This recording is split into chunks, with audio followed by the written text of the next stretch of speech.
In today's video, I'm not going out shooting. I thought I would talk about 5 street photography tips, or more like thoughts that I have on street photography and things that I would do or things that I kind of wish I knew as a beginner street photographer that maybe would help me to progress a little bit quicker. Having said that, all this information was already out there when I first started. I guess I just had to learn the hard way because that's typical of me. Tip number 1 is less is more. This is kind of an obvious one, but it's not something that I did when I first started with street photography. There's something about carrying a lot of gear when you're out shooting street photography that's quite distracting. Street photography itself is kind of chaotic in its nature, so anything that you can do to simplify your process around it, I think only benefits you. You have no control over the environment that you're in. There's a lot of moving parts in street photography, and being sort of free to move around yourself and being very mobile,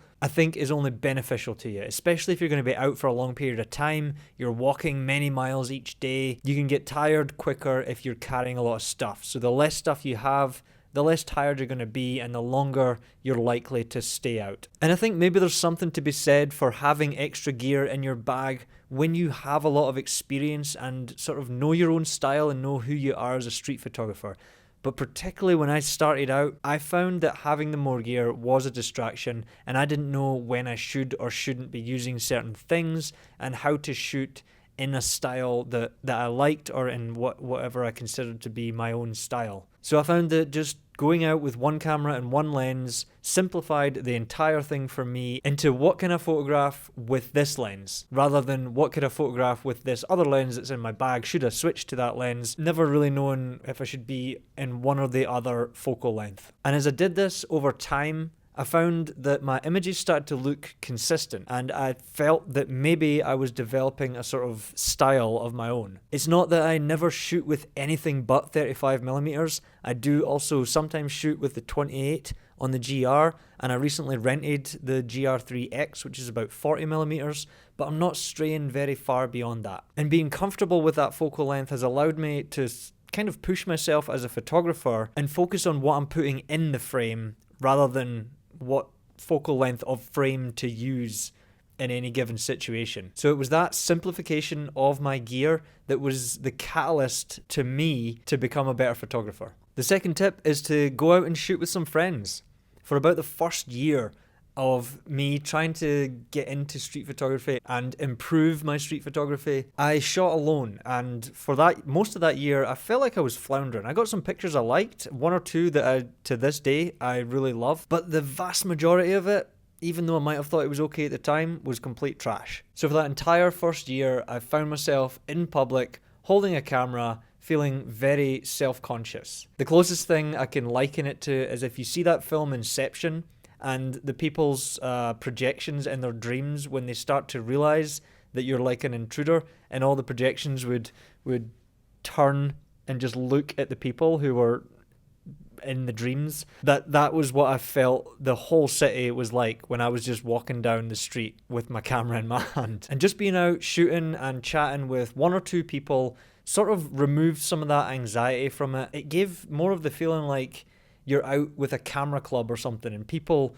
see it as a very innocent thing. It's just a bunch of nerds playing with their cameras in public. And so from my perspective, shooting with a couple friends was a good confidence builder that really helped on days when I was not out with other people and I was shooting alone. It took a bit of time, but I was able to sort of hold on to some of that confidence that I had in a group and transfer it over to times when I'm shooting alone. And so the third tip / thought is to study photography books. And if you do nothing else that I say in this video, I think studying photography books might be one of the most important things that you can do to better your own photography. It's like building a good foundation before you put bricks on top to build a house. Incidentally, everything in Colorado sinks, so a good foundation might not be a great analogy for houses in Colorado. Looking at and absorbing and paying attention to as many photography books as you can get your hands on is part of you building that foundation that you need to sort of build your photography on top of. Not that I'm anywhere near building anything long lasting on top of that foundation, but I've at least started to dig the trench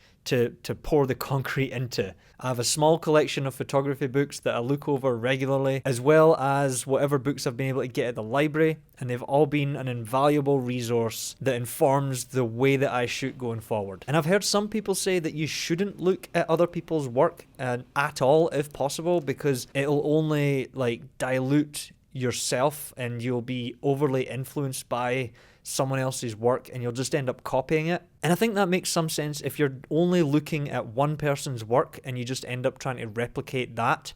But if you're picking from many different sources and many different styles, you're absorbing whatever you can, and that's only going to inform your own development of your own style. And if you don't look at great work, how will you ever know what great work is? Can you imagine learning to play a guitar without learning how to play other songs and work your way up through difficulty until you get to being an expert, and then maybe you can put something together that advances the craft? Looking at great work is kind of the shortcut to figuring out how to make great work yourself. So hopefully that makes some sense, but photography books, I highly recommend you start to look at some and absorb other people's work. Not through your computer, through the actual books. Find what you can at the library, find some used stuff. It's a very valuable resource. At this point, I want to take a minute to plug my links down in the description. If you are interested in trying out some new gear for street photography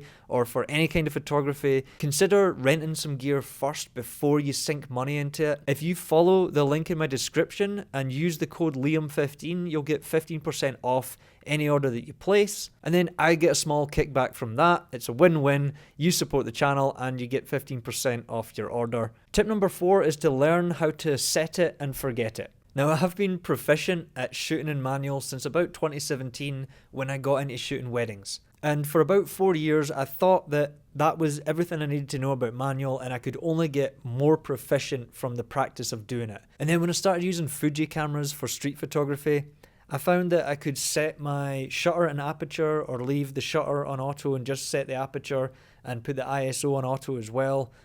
And the camera would expose pretty well, and I could do all the things that I wanted to do with it. And it was reliable. And why use manual mode if the camera will reliably take a picture the way that I want it to take a picture, and I don't have to think too much about it? And that's fine. I absolutely agree with that. If your camera does that, you could probably disregard this whole section. However, when I bought my first Leica in 2021 and I went out to shoot street photography with it, I found that it did not expose the way that my Fuji camera did. Being the M262, it only had 1 meter in mode, and it's kind of like center weighted. So if I was pointing the camera at a certain space and I was waiting for other things to walk in or pass through, it might expose, either underexpose or overexpose, the highlights of the rest of the scene, and I didn't want it to do that. So I found that I had to shoot it completely in manual. And at first I thought I had to keep changing things and checking the exposure, but quite quickly I realized that ISO 800, 1/1000th of a second, f11 was the correct exposure for a sunny day in Denver, no matter where I pointed the camera. I tend to shoot with the sun in my back. The highlights would be preserved and the shadows would be nice and dark and just kind of the way that I like it. So that is my baseline anytime that I go out. It gets a little more tricky on cloudy days when you're moving in from different kind of gradients of shade, but sometimes I find in those situations the auto ISO or auto shutter will actually work quite well. I'm still learning other lighting conditions, but I'm kind of spoiled in Colorado with basically having sun any day that I want to go out and shoot. It's not that I think having full control is the way you should always be shooting or that it's somehow better. I just think it's a valuable skill to have. I feel a little bit more satisfied in my photography now that I know how to do that kind of stuff, and I understand the way to set my camera in certain lighting conditions for street photography. And if I'm not using the Leica, I don't always shoot in that same style. I still will default to auto modes if I need to, and there's no shame in that either. Martin Parr and Georgy Pinkasov, 2 of the best modern photographers around, use auto mode almost exclusively. But I guarantee that in the right conditions, with given the right camera, they don't need to check a light meter. They will just know what exposure to set their camera at, and they'll be off. Tip number 5 is more of a mindset tip, and that is to have patience. You need to have a long-term mindset for street photography in particular. Unfortunately, you can watch all of these tip videos and watch as much content online as you want and look at as many books as you like, but there's no real shortcuts. You have to go out and put in the work to be a better street photographer, or just be a better photographer in general. It's kind of like training for a sport. You get incrementally better over a long period of time, and that adds up to a big difference. And there'll be ups and downs. You'll have some good days where it goes fantastic and everything's just like flowing and going well, and you get some great shots. And then there might be like 2 months of just bad days where it all sucks and you're not doing anything good and you get really disheartened. But even through all those bad days, it's kind of like, those are more like the teaching days, the days where you really learn something. And then when you have a good day, that's when it kind of falls into place and starts to work. And the more you do that, the more often you do it, the more you fail and just keep going at it and chipping away at it, the more it adds up to a big difference at the end. And you might also see some people getting better quicker than you, or having more confidence in areas that you wish you had more confidence, and you just can't really seem to get through that barrier. And that's mostly just down to everybody has a different environment, everybody has a different sort of starting point or jumping off point, and the best thing you can do is to try and learn from that, and not to get caught up in where other people are or where you want to be, and just put the work in to get yourself to where you want to be. Or don't get caught up in anything and just put in the work because you enjoy it. And maybe you want to make yourself a little coffee table book to put in your living room 10 years from now and show to people that come around to your house. And that is enough. Whatever your goals are and whatever you want to achieve in photography, whether it's just for fun or whether you want to do something with it, it's worth putting in the work to get better and be proud of what you made or what you achieved through that. I know not all of these tips will be things you agree with, and that's perfectly fine. Everybody has their own methods and their own ways of finding success in photography. As always, I'm just putting out my opinion onto the internet, and maybe you'll get something from it. So anyways, drop me a comment down below, let me know what you thought. So thank you very much for watching. Like and subscribe if you haven't already, and I'll see you in the next video. Cheers.